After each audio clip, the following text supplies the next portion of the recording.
வணக்கம் நண்பர்களே. நம்ம இன்றைக்கி பார்க்க போகிறது 2024 குரூப் 4 இப்போ சமீபத்தில் நடந்தது. அந்த கொஸ்டினோட மேக்ஸ் கொஸ்டின் எல்லாமே ஒன்று ஒன்றா பார்த்துக்கிட்டு இருக்கோம். இப்போ அந்த வரிசையில் நம்ம பார்க்க போகிறது காம்பவுண்ட் இன்ட்ரெஸ்ட் உள்ள ஒரு சம் பார்க்க போகிறோம். இது நம்ம ரெண்டாவது சம்மாக பார்க்க போகிறோம். ஏற்கனவே நம்ம முதல் சம் ஒன்று பார்த்துருக்கோம். சிம்பிளிஃபிகேஷனில் முதல் சம் பார்த்துருக்கோம். இது ரெண்டாவது சம். சரிங்களா? சரி, இது என்னன்னு பார்ப்போம். ஒருவர் ரூபாய் 12,000 5% கூட்டு வட்டி விகிதத்தில் 2 ஆண்டுகளுக்கு நிரந்தர வைப்பு திட்டத்தில் செலுத்துகிறார்.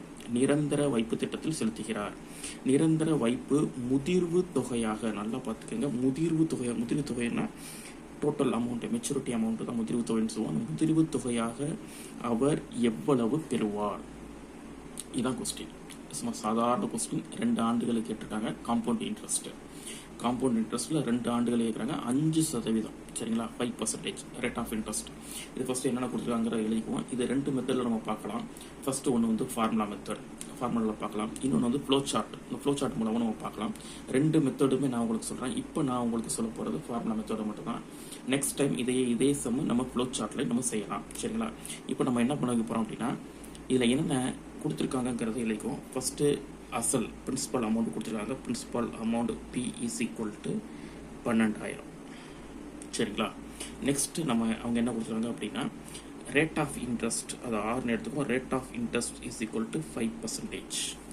அடுத்தபடியாக நம்ம வந்து இயர் கொடுத்துருக்காங்க. அது N is equal to 2 years. அதுவும் கொடுத்துருக்காங்க. சரி, இப்போ நம்ம ஃபார்முலா என்ன? காம்பவுண்ட் இன்ட்ரெஸ்ட் கண்டுபிடிக்கிறதுக்காண்டி டோட்டல் அமௌண்ட்டுக்காண்டி உள்ள ஃபார்முலா நல்லா தெரிஞ்சுக்கணும்.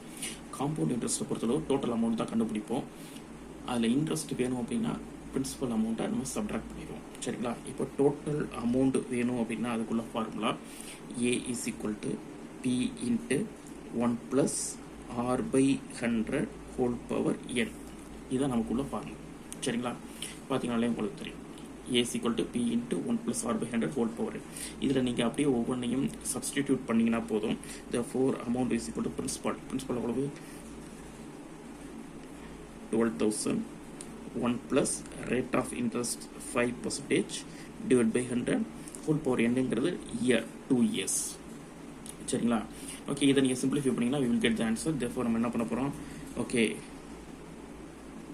12,000 into இதை நீங்கள் சிம்பிளிஃபை பண்ணலாம். 5 1 5 are 5 2 5 are 10. அப்போ 20 வந்துடும். அப்போ என்ன வந்துடும் அப்படின்னா 1 plus 1 by 1 5 are 5 2 5 are 20. மேலே ஹோல் ஸ்கொயர் வரும். Therefore நெக்ஸ்ட் நம்ம பார்க்க போகிறது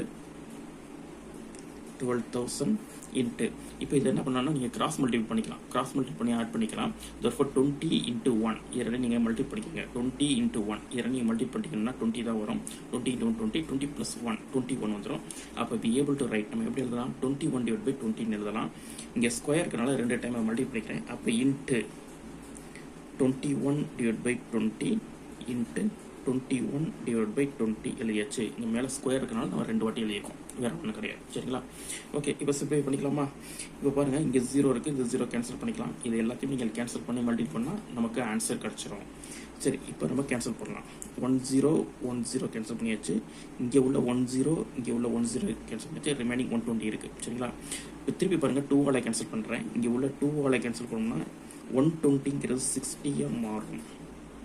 நெக்ஸ்ட் 1 இங்கே ஒரு 2 இருக்குது. இந்த 2 கேன்சல் பண்ணிக்கிறேன். இது என்ன மாறினா 30 மாறும். அப்போ ரிமைனிங் உள்ளதை அப்படியே எழுதிக்கங்க. 30 21 21 ரிமைனிங் இருக்குது. எல்லாமே மல்டிபிள் இருக்குது. therefore 30 into 21 into 21.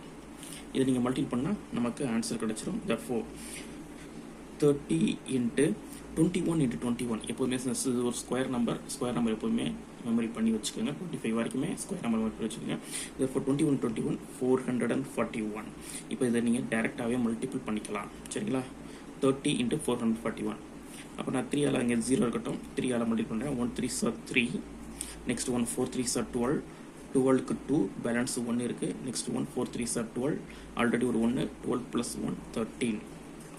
இங்கே உள்ள 0 சேர்த்துக்கலாம். therefore இப்போ நமக்கு என்ன கிடைக்கிறது? 13,213 கிடச்சிருக்கு. இதுதான் டோட்டல் அமௌண்ட். இதுதான் ஆன்சர். சரிங்களா? இப்போ இதே மெத்தட் நம்ம எப்படி செய்யலாம் அப்படின்னா ஃப்ளோ சார்ட்னு செய்யலாம். அது எப்போ யூஸ் ஆகும் அப்படின்னா 3 years காம்பவுண்ட் இன்ட்ரெஸ்ட்டில் 3 years கேட்டாங்கன்னா யூஸ் ஆகும். இதுதான் இதோட ஆன்சர். இதுதான் இதோட ஆன்சர் பார்த்துக்கோங்க. சரிங்களா? ஓகே ஓகே நண்பர்களே, வீடியோ உங்களுக்கு பிடிச்சிருந்துச்சுன்னா லைக் பண்ணுங்கள், சப்ஸ்கிரைப் பண்ணுங்கள், மற்றவங்களுக்கு ஷேர் பண்ணுங்கள். ஓகேவா? நன்றி. அடுத்த சம்லாம் பார்க்கலாம்.